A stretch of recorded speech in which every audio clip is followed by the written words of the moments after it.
2021ನೇ ಸಾಲಿನ ಶೈಕ್ಷಣಿಕ ವರ್ಷಕ್ಕಾಗಿ ನಡೆದ ರಾಷ್ಟ್ರಮಟ್ಟದ ನೀಟ್ ಪರೀಕ್ಷೆ ಆಧಾರಿತ ಎಂಬಿಬಿಎಸ್ ವೈದ್ಯಕೀಯ ಶಿಕ್ಷಣದ ಸೀಟ್ಗಳು ಹಂಚಿಕೆಯಾಗಿದ್ದು, ಆಳ್ವಾಸ್ ಪದವಿ ಪೂರ್ವ ಕಾಲೇಜಿನ 357 ವಿದ್ಯಾರ್ಥಿಗಳು ಆಯ್ಕೆಯಾಗುವ ಮೂಲಕ ರಾಜ್ಯದಲ್ಲಿ ವೈದ್ಯಕೀಯ ಶಿಕ್ಷಣಕ್ಕೆ ಅತಿ ಹೆಚ್ಚು ವಿದ್ಯಾರ್ಥಿಗಳು ಪ್ರವೇಶವನ್ನು ಪಡೆದಿದ್ದಾರೆ ಎಂದು ಆಳ್ವಾಸ್ ಶಿಕ್ಷಣ ಪ್ರತಿಷ್ಠಾನದ ಅಧ್ಯಕ್ಷ ಮೋಹನ್ ಆಳ್ವ ಹೇಳಿದರು. ಅವರು ವಿದ್ಯಾಗಿರಿಯ ತಮ್ಮ ಶೋಭಾ ನಿವಾಸದಲ್ಲಿ ಸುದ್ದಿಗೋಷ್ಠಿ ನಡೆಸಿ ಪತ್ರಕರ್ತರೊಂದಿಗೆ ಮಾಹಿತಿಯನ್ನ ಹಂಚಿಕೊಂಡರು. ದೇಶದ ಪ್ರತಿಷ್ಠಿತ ಎಐಐಎಂಎಸ್ ದೆಹಲಿಗೆ 2 ವಿದ್ಯಾರ್ಥಿಗಳಾದ ಹರ್ಷಿತಾ ಗಂಗಾಧರಪ್ಪ ನೆಗಲೂರು ಮತ್ತು ಸೈಕ್ಷಾ ನಾಯಕ ಬಿಪಿ, ಎಐಐಎಂಎಸ್ ರಾಯ್ಬರೇಲಿಗೆ ರಕ್ಷಿತ್ ಪರೀಕ್ ಆಯ್ಕೆಯಾಗಿದ್ದು, ಪುಣೆಯಲ್ಲಿರುವ ಆರ್ಮ್ಡ್ ಫೋರ್ಸಸ್ ಮೆಡಿಕಲ್ಗೆ ಶಿವರಾಜ್ ಎಂ ಉಮ್ಮಜಪ್ಪನವರ್ ಹೀಗೆ ಒಟ್ಟು 4 ವಿದ್ಯಾರ್ಥಿಗಳು ಆಯ್ಕೆಯಾಗಿದ್ದು, ರಾಷ್ಟ್ರದ ಗಮನ ಸೆಳೆದಿದ್ದಾರೆ. ಒಂದು ವರ್ಷದಲ್ಲಿ ಒಂದು ಕಾಲೇಜಿನಿಂದ ಪ್ರವೇಶ ಪಡೆದ ಅತಿ ಹೆಚ್ಚು ವಿದ್ಯಾರ್ಥಿಗಳ ದಾಖಲೆ ಆಳ್ವಾಸ್ ಪದವಿ ಪೂರ್ವ ಕಾಲೇಜಿಗೆ ಬಂದಿದೆ.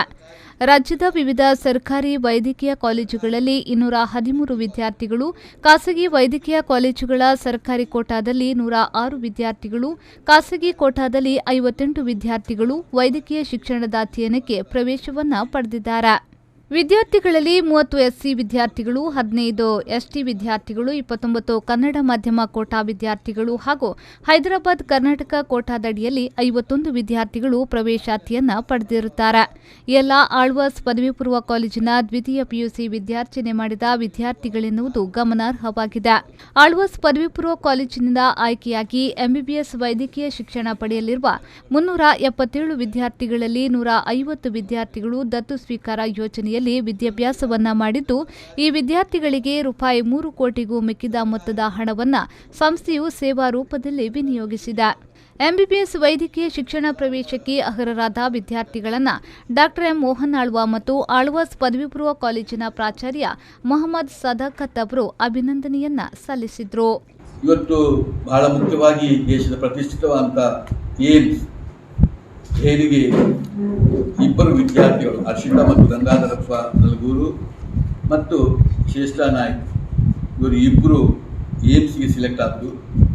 ಆಮೇಲೆ ಅದಕ್ಕೆ ತತ್ಸಮಾನವಾದಂಥ ರಾಯ್ಬರೇಲಿಯಲ್ಲಿ ಒಬ್ಬ ವಿದ್ಯಾರ್ಥಿ Rakshit Pareek, ಪುಣೆಯಲ್ಲಿರುವ armed forces medical ಕಾಲೇಜಿಗೆ ಒಬ್ಬ ವಿದ್ಯಾರ್ಥಿ ಶಿವರಾಜ್ ಎಂ ಉಮ್ಮಜಪ್ಪನವರು, ಹೀಗೆ 4 ವಿದ್ಯಾರ್ಥಿಗಳು ಆಯ್ಕೆಯಾಗಿ ರಾಷ್ಟ್ರ ಮಟ್ಟದಲ್ಲಿ ಗಮನ ಸೆಳೆದಿದ್ದಾರೆ.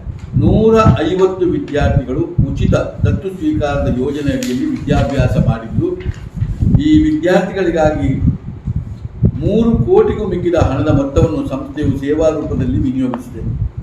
ಈ ಯೋಜನೆಯ ಫಲಾನುಭವಿಯಾಗಿ ಗ್ರಾಮೀಣ ಭಾಗದ ವಿದ್ಯಾರ್ಥಿಗಳು ಪ್ರತಿ ವರ್ಷವೂ ಬಹುದೊಡ್ಡ ಸಂಖ್ಯೆಯಲ್ಲಿ ವೈದ್ಯಕೀಯ ಶಿಕ್ಷಣ ಅರಿವಾಗಲು ಸೇವೆಯ ಸಾರ್ಥಕತೆಗೆ ನಿದರ್ಶನವಾಗಿದೆ ಎಂದು ಹೇಳಲಿಕ್ಕೆ ಇಚ್ಛೆ ಪಡ್ತೇನೆ. ಸರ್ಕಾರಿ ಸೀಟ್ ಸಿಕ್ಕಿದೆ, 2 ಪ್ರೈವೇಟ್ ಕಾಲೇಜಿಂದ ಪ್ರೈವೇಟ್ ಕಾಲೇಜಲ್ಲೂ 50% ಸರ್ಕಾರಿ ಸೀಟ್ಗಳಿವೆ. ಇದು ಕೇವಲ ಸರ್ಕಾರಿ ವೈದ್ಯಕೀಯ ಕಾಲೇಜಿನಲ್ಲಿ 213 ವಿದ್ಯಾರ್ಥಿಗಳು, ಖಾಸಗಿ ವೈದ್ಯಕೀಯ ಕಾಲೇಜುಗಳ ಸರ್ಕಾರಿ ಕೋಟದಲ್ಲಿ 106 ವಿದ್ಯಾರ್ಥಿಗಳು, ಹೀಗೆ ಖಾಸಗಿ ಕೋಟದಲ್ಲಿ ಮತ್ತೆ 58 ವಿದ್ಯಾರ್ಥಿಗಳು ವೈದ್ಯಕೀಯ ಶಿಕ್ಷಣದ ಅಧ್ಯಯನ ಬರೆದಿದ್ದಾರೆ.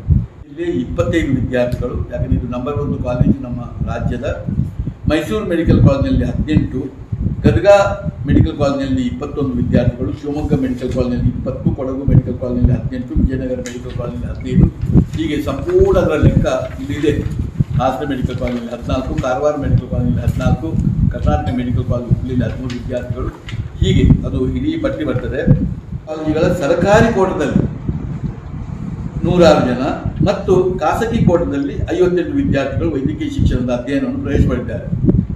ಈ ವಿದ್ಯಾರ್ಥಿಗಳಲ್ಲಿ 30 ಎಸ್ಸಿಗೆ ಸಂಬಂಧಪಟ್ಟ ವಿದ್ಯಾರ್ಥಿಗಳು, 15 ಎಸ್ಟಿಗೆ ಸಂಬಂಧಪಟ್ಟ ವಿದ್ಯಾರ್ಥಿಗಳು, 29 ವಿದ್ಯಾರ್ಥಿಗಳು ಕನ್ನಡ ಮಾಧ್ಯಮದ ಕೋಟ ಹಾಗೂ 51 ವಿದ್ಯಾರ್ಥಿಗಳು ಹೈದರಾಬಾದ್ ಕರ್ನಾಟಕ ಕೋಟದಲ್ಲಿ ಪ್ರವೇಶ ಪಡೆದಿದ್ದಾರೆ. ಇವರೆಲ್ಲರೂ ಆಳ್ವಾಸ್ ಪದವಿ ಪೂರ್ವ ಕಾಲೇಜಿನ ದ್ವಿತೀಯ ಪಿಯುಸಿ ವಿದ್ಯಾರ್ಜನೆ ಮಾಡಿದಂಥ ವಿದ್ಯಾರ್ಥಿಗಳೆನ್ನುವುದು ಗಮನಾರ್ಹವಾಗಿದೆ. ಪ್ರೇಮಶ್ರೀ, ವಿ4 ನ್ಯೂಸ್, ಮೂಡಬಿದಿರೆ.